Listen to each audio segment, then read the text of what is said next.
All right, welcome to another episode of the Matt Report, brought to you by Cobos Insurance Center. I'm Sean Bennett from the Chronicle Telegram. Being joined this week by a longtime Olympic wrestling coach and NCAA wrestling champion, Tadaki Hata. Thank you, sir, for coming on the show. We're going to start this week with our top three performances like we do each week, and this is the time of the high school season where we're into the sectional tournaments. So let's start with Nick Hickman of Keystone. Nick went 3-0 with a pin to win the 182-pound Division II sectional championship at Bay High School on Saturday. Obviously, opened with a pin in his quarterfinals, a close 10-9 win against Cleveland Central Catholic's Johnny Black in the semifinals, and then he had a 5-3 win over number one seed Mason Cover of Bay in the final. Those two guys are ranked. Hickman's ranked number 14 in the state. Cover's ranked number 13 in the state. So that could be a preview of a district go-to match. You know, it could be something really important at the next level.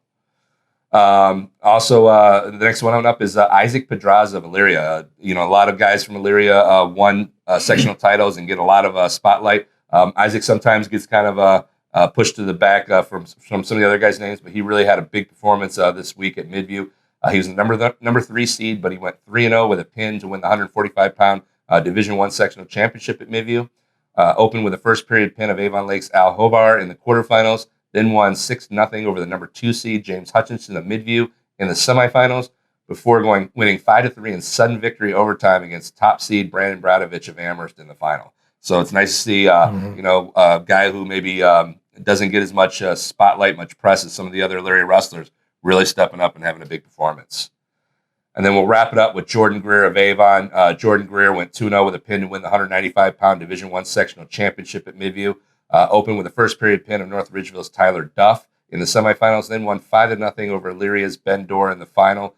Greer's ranked number 3 in the state, Dorr ranked number 10, so that was a top 10 state matchup, something that you may see later down the road in Columbus. So obviously a very good win for Greer, and he said he's not really, the sectional's been kind of a stumbling block for him in years past. He obviously was upset last year by Elyria's Lewis Aguilar in the final there. So he said that was been on his mind. He was able to come back and pull it out this year. A couple honorable mentions before we go. Elyria's Dylan Shaver and Jake Evans, Keystone's Jose Morales, all went 3-0 with 3 pins. Elyria's Mick Burnett went 3-0 with 2 pins and a default. And Midview's Daniel Bucknavich and Wellington's Jeremiah McKee went 2-0 with 2 pins. So the whole group basically earned the maximum team points they could for their during that sectional run. So obviously kudos to all those guys. All right. This is the part of the second segment. We kind of do my favorite move, Coach. This is brought to you by Century 21 Deanna Realty. This week it's Wellington's Jeremiah McKee. Jeremiah McKee trained for years under the Burnetts, who I know you're familiar with, Ron and Eric and Scotty. He's showing pretty much a Burnett staple, the Firemans Carry. We've already done this move this season. We've done it a few times over the last couple of years, but he kind of puts a little spin on it this time. So let's, without further ado, let's go to my favorite move with Wellington's Jeremiah McKee showing you the Firemans Carry, brought to you by Century 21 Deanna Realty. How's it going, guys? I'm Jeremiah McKee, and I'm going to show you my favorite move, the Fireman. We're going to do it one time through in actual speed, alright?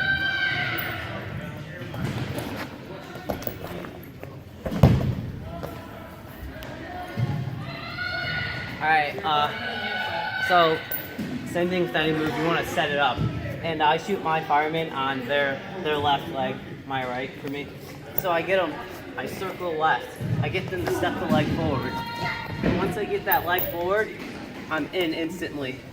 My knee goes right next to his ankle. I got my head up. I got his arm tight, suction down so he can't move it. And I just bring one knee down, lift the other up, and take him right over onto my shoulder. You gotta make sure to cover. This is a 5-point move, I like to call it, because you just take them down straight to their back. So again, you're circling, they step it forward, and split your knees, bring them down, cover. We'll do it one more time real slow. Circle, shoot. We got one. I got my right leg up, and that was giving me power to go in. Now I'm switching down, switching knees, and bringing this one up. This is giving me the power to drive and lift them over. I keep my head up, and I'm driving, boom, and just take them straight down. I go straight to my shoulder and cover. Go fast. I get when we go down and I cover them. I got this arm. I just hold on to it. I already got it over, so I never let go of that grip. Then once I cover, I come under, and I get over under on his arms and keep him on his back. That's the favorite move of the fireman. So Jeremiah McKee with the Fireman's Carry. Coach, obviously you probably have some maybe thoughts on how he looked in that video.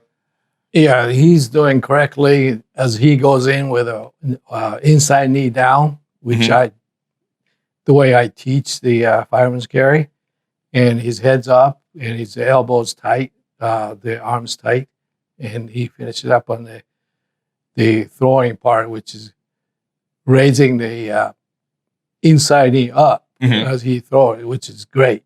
That was good. And that's, I think, the first time I've seen a wrestler who's demonstrated that move stress the holding on to the arm so that they can get the wrestler onto their back for the 5 points. Is that something that you generally kind of teach to, is you want to hold that arm to make sure that they stay on their back? And if you notice, usually if you see a Fireman's Carry like that, and a coach is going to be yelling, like, keep the arm, keep the arm. So he gets back points. Yeah. So it basically becomes a 5-point move, as he said. All right. Well, appreciate Wellington and Jeremiah McKee for taking part in that this week. That, again, was my favorite move, brought to you by Century 21, Deanna Realty.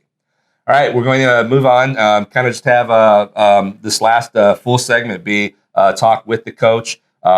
Let's kind of start with just your kind of history with the sport, Coach. I assume you were introduced to wrestling through your father. I know your father, Ichiro Hata, was kind of a judo and a wrestling coach, kind of popularized those sports in Japan and in the U.S., especially judo. I know he was a big part of bringing that over, was responsible, from what I read, of bringing the Olympics to Japan, years ago. Just talk about, that kind of that upbringing. Okay. My father was in judo in 1929, and his college judo team came to U.S. to promote judo. At the same time, they have a challenge match against the wrestlers here. And eventually, wrestlers beaten up in today's like a MMA or a grappling match. Right. Without punching. But anyways, that's why he decided to study wrestling. Then he took wrestling back to Japan. And then he started wrestling teams from his college and also on other different colleges, and started coming the very popular wrestling. So he kind of revolutionized, brought wrestling to Japan, and kind of like it became popular from that point. Yes, but he's the first person to bring wrestling to Japan. Excellent. Introducing that. And when you growing up, was it? Was there? Did he kind of like give you that choice, saying, do you want to do it? Do you want to do it, type of thing, or was it just kind of like you were interested in it right from the start? Well, he left me alone, I guess. Yeah. I used to do judo first in the middle school. The grade school, I'd never done anything else, but like a gym class, sports. We play rugby, baseball, things like that. Then after the middle school, I started wrestling. That was 10th grade. Oh, okay.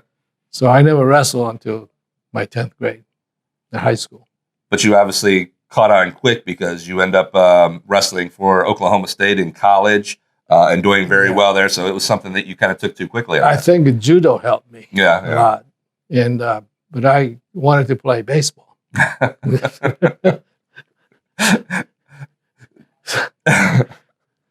But anyways, I ended up in the wrestling. Then I came to Oklahoma State. Then after my wrestling is done, and I play rugby. Oh yeah, I remember heard that. Yeah, they said you were coach actually high school rugby here in Ohio, up in Northeast Ohio. Right now I'm one of the coaches at the St. Ignatius rugby team. Yeah, excellent. Yes. Well, obviously, after you have a fantastic career at Oklahoma State. Winning the NCAA 150-pound championship in 1965. I think you placed third your final year. Yes. Won a couple big championships, conference championships, and then became probably one of the top coaches in the country over the last few decades. But let's start first and foremost at the top. You have all these levels in wrestling: high school, college, international, and then right at the very top is the Olympics. That's the cream of the crop. And you coached the U.S. Olympic teams in 1988, 1992, 1996. You coached the Japan Olympic team in 1968 and 1984, and the Mexico Olympic team in 1972. Yes. I can only imagine how awesome it was just to be at that high level and be part of those great teams and those great experiences. You know what? Being an Olympic coach for any sports, you can get a best seat in the house. Yes. Yeah. They actually, coaching is done in the practice. Yeah. So when you go to the match or matches, you need to kind of give a reminder or strategy or whatever to make an adjustment right during the match.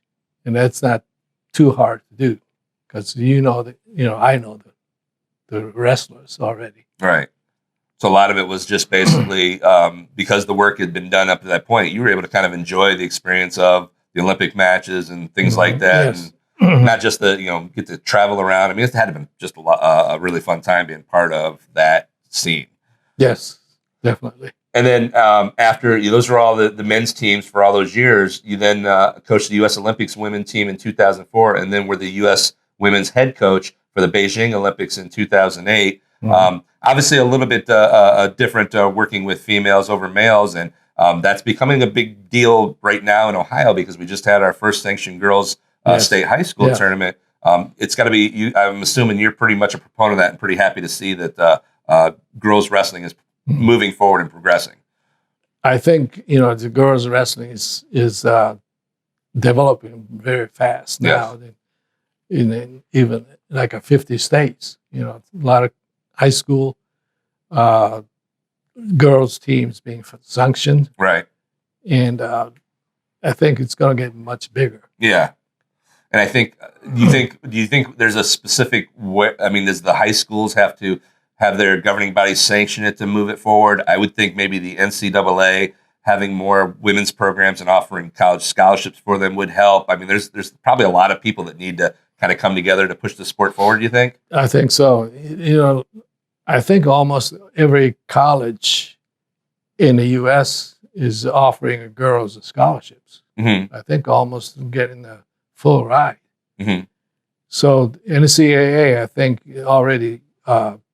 I think either sanction or giving a permission to do the NCAA tournament. Right. So the girls, the high school athletes have more options to basically go to school. Yes.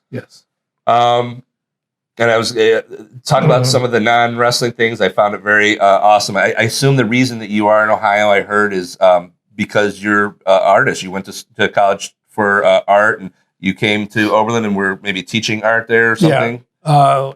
I was looking for a teaching / wrestling coaching job, and then there was one opening in Oberlin. Okay. So I took that. Then eventually I ended up in the Ravenna High School teaching art for about 34 years there. That's why I moved to Ohio, but I sometimes tell people that I made a mistake. But I don't know. Because of the weather? Or? I don't know. My son ended up going to St. Edward's High School, and one younger son ended up in being Ohio State state champion. Awesome. And your art, I mean, you still do art, I'm sure, and I've heard your art's been at the National Wrestling Hall of Fame in some different museums, and that's got to be kind of awesome to know that you've got pieces all over the place. Yes. I have a couple of pieces at the National Hall of Fame, and there's another couple at the National Hall of Fame in Iowa. So, I'm happy with that. Yeah. Painting, obviously, also an author. You wrote a book about wrestling. That's got to be kind of a labor. I'm a writer, and I can't even imagine how tough it's got to be writing a book. But it had to be rewarding to do that as well. Okay, what happened was when I was wrestling at Oklahoma State, I used to take notes every day after practice, and I wrote it down since I like to draw. So I had some drawings done too. And all I did was I compiled all those drawings and the notes into my book. Mm-hmm. So basically just showing everybody the different techniques and yes. Mm-hmm. So painter, author, and you had some touch with Hollywood due to your relationship. You were former coach of Olympic champion Dave Schultz, who obviously tragically died, was murdered, and it was made into the movie Foxcatcher. You kind of were like a technical advisor on the film, worked with Mark Ruffalo, who portrayed Dave Schultz. I know you became close with him. That had to have been kind of a different type of experience as well. Yes, it was kind of exciting, moment with the Mark Ruffalo. I was showing him, how the Dave Schultz walk. Mm-hmm. And it made it like a wrestling stance and things like that. And Mark Ruffalo did a very good job. Some of the scenes, I thought watching like a clip, I thought that was a real match. Yeah. But that was Mark Ruffalo. Yeah. Well, you did your job then. Yeah. And you guys became, from what I remember, I wrote a story about that. You came kind of close with him and kind of kept in contact after the filming. Yes, I'm still, in contact with him. That's awesome. Yeah. So now you reside here locally.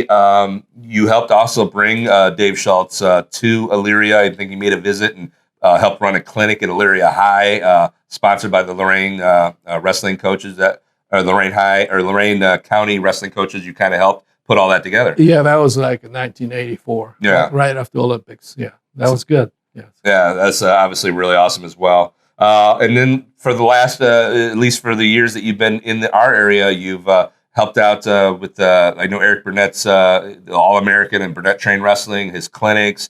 You help, obviously, like you said, at St. Ed's and some different places. It's got to be awesome to still kind of stay with the sport and kind of just help some of these younger kids out and keep them going. Yes, I like it. I love it. And also, Cleveland has the Beat the Streets program now, which is very great for the kids, inner city kids, learning wrestle and also being a good student.